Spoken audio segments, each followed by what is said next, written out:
아브라함은 헤브론, 이삭은 브엘세바, 야곱 하면은 베델. 이런 식으로 성서의 족장들은 자기들의 주 활동 무대가 있었습니다.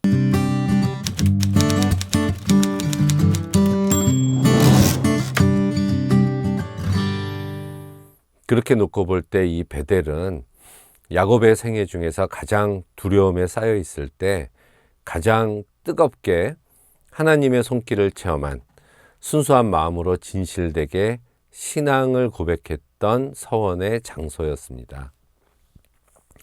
하나님께서 베델로 올라가라고 명령하신 것은 베델에서 20년 전에 했었던, 서원했었던 내용들을 이행해야 할 때가 되었음을 일깨워 주기 위함이었습니다. 하란에서 돌아온 지도 많은 시간이 지났는데 아직까지도 베델로 가지 않고 이 서원은 이행되지 않고 있었습니다. 드디어 디나의 비극 사건이 있고 난 후에 야곱은 가족 구성원들에게 참된 하나님께 대한 예배 정신을 지시하고 베델로 갈 것을 결심하게 됩니다. 그래서 자기 아들들과 자기 구성원들에게 이방 신상을 버리고 세겜 사람을 학살하면서 더럽혀진 몸을 깨끗이 씻고 옷을 갈아입을 것을 요구합니다. 이 야곱의 아들들은 아직까지 하나님의 제단 앞에 선 적이 없습니다. 그래서 몸과 마음을 새롭게 하고 하나님 앞에 서야만 했지요. 야곱의 선택받음이 그의 아들들에게도 물려지기 때문입니다. 그래서 그들은 자기 손에 있는 모든 이방 신상들과 자기 귀에 있는 귀고리들을 야곱에게 줬고, 야곱이 그것들을 세겜 근처 상수리 나무 아래에 묻게 됩니다.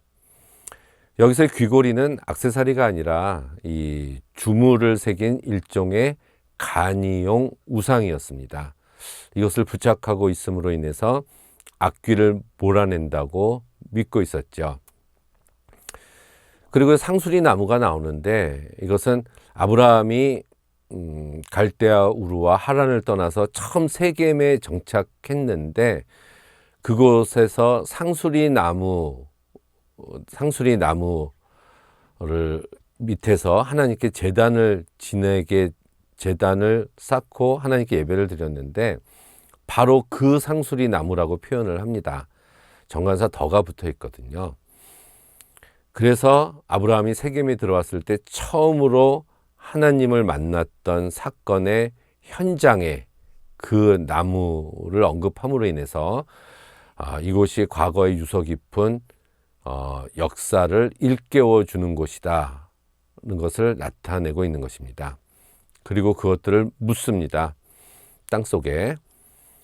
이것은 우상 숭배를 완전히 청산하겠다는 결단이고 하나님의 언약 앞에서 모든 우상들이 죽은 시체와 같다는 것을 뜻하는 행동이었습니다. 하나님께서는 이때 세겜 학살 사건으로 인해서 야곱에게 보복하려는 주변 세력들의 마음과 용기를 꺾고 오히려 두려움에 떨게 하셨습니다. 이것은 바로 지금 야곱이 정결케 하고 우상을 묻는 행위, 즉 우상 숭배와의 단절과 가정의 신앙 개혁을 단행한 것을 하나님이 기뻐하셨다는 증거입니다. 베델로 올라가라는 하나님의 말씀에 순종한 야곱과 그 가정을 초자연적인 능력으로 보호해 주심으로 인해서 성읍의 남자들을 모두 학살하고 노력한 죄를 짓고도 하나님의 보호하심으로 무사히 그들은 빠져나올 수 있었습니다. 주변 족속들은 하나님이 주신 두려움에 휩싸여서 추격조차 할 수 없었습니다. 형을 피해서 도망갔었던 그 옛날의 베델로 지금은 가나안 족속을 피해서 다시금 올라가게 됩니다. 그리고 그곳에서 자신이 서원했던 대로 제단을 쌓고 엘 베델이라고 부릅니다. 베델에 전능하신 하나님이란 뜻이죠.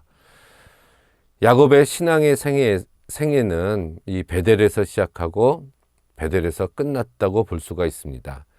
간교하고 비겁했던 도망자 야곱이 하나님의 언약 대상자로 부름을 받았던 곳이죠. 그러나 베델에서의 만남과 서원을 잊고 세상에 심취해 있었던 야곱에게 디나 사건을 통해서 하나님께서 각성시키며 그로 하여금 베델로 순례길을 떠나게 하셨던 겁니다. 그래서 야곱에게 있어서 이 베델은 가장 외롭고 고통스러울 때 하나님의 위로와 도움을 체험했었던 장소라고 볼 수가 있습니다. 야곱은 이 베델로 올라가기 전에 세 가지 개혁 조치를 단행합니다. 첫 번째로 이방신을 모두 버리게 되죠.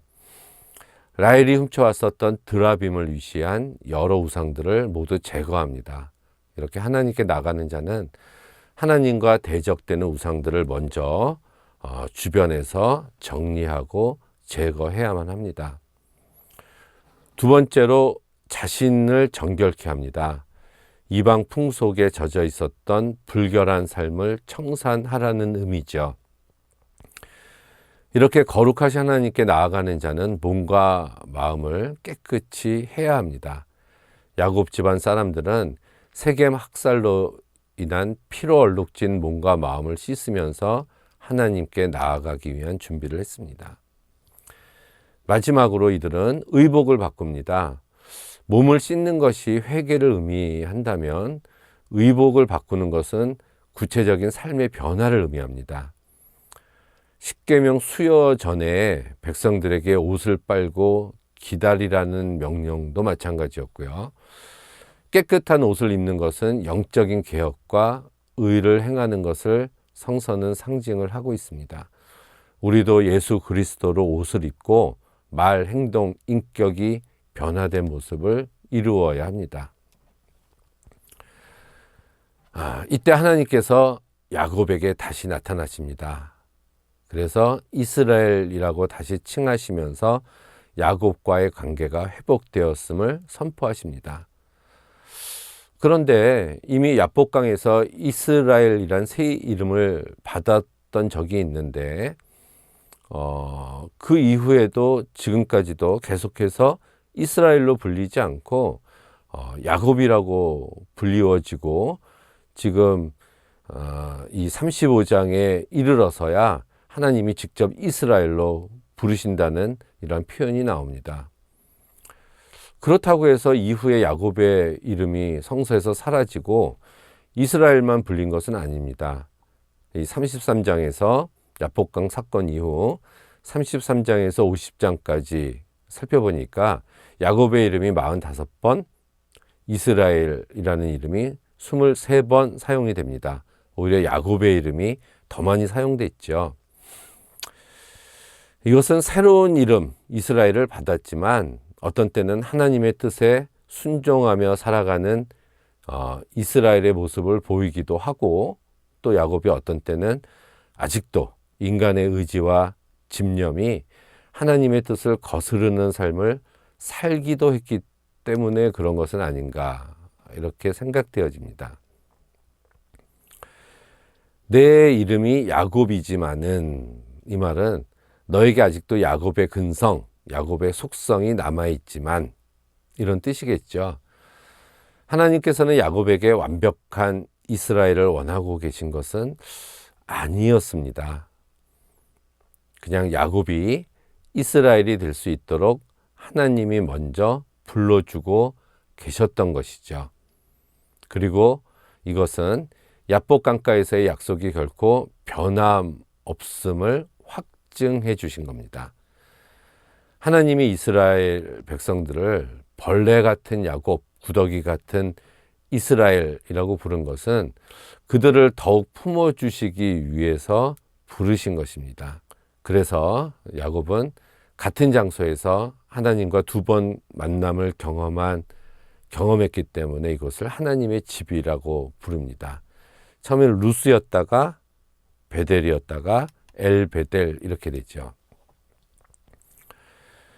우리에게도 야곱이 경험했었던 베델이 있을 겁니다. 세속의 파도에 휩쓸려 방황하며 두려움에 쌓일 때마다 각자의 베델로 올라가서 하나님과 나누었던 첫사랑의 미러를 나누면서 침체의 늪에 빠진 자신을 구원해 달라고 하나님의 뜻에 무릎을 꿇고 기도드려야 합니다. 우리는 하나님의 품에 안기기까지 방황을 계속할 수밖에 없는 존재들입니다.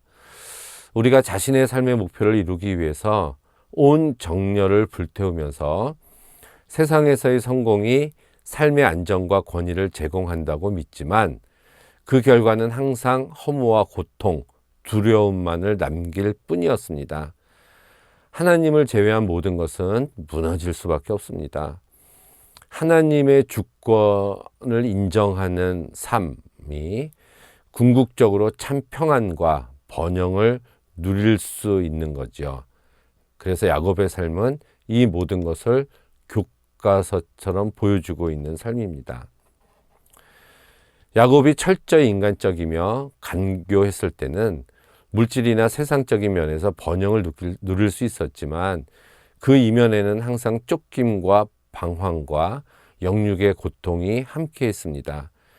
그에 반해서 가장 절망적이고 자신의 무능함에 무너져서 하나님만 바라볼 수 없는 상황이 되었을 때 무한한 힘과 위로와 앞날에 대한 희망을 비로소 가질 수 있었습니다.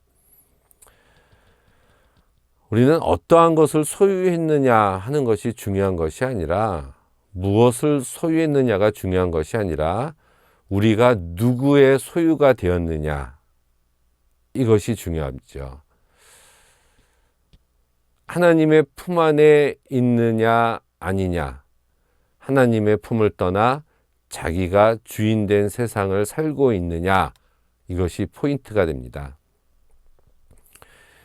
야곱의 일생은 실수와 허물로 가득 찼지만 이 모든 것이 하나님의 언약을 성취해가는 과정이었습니다.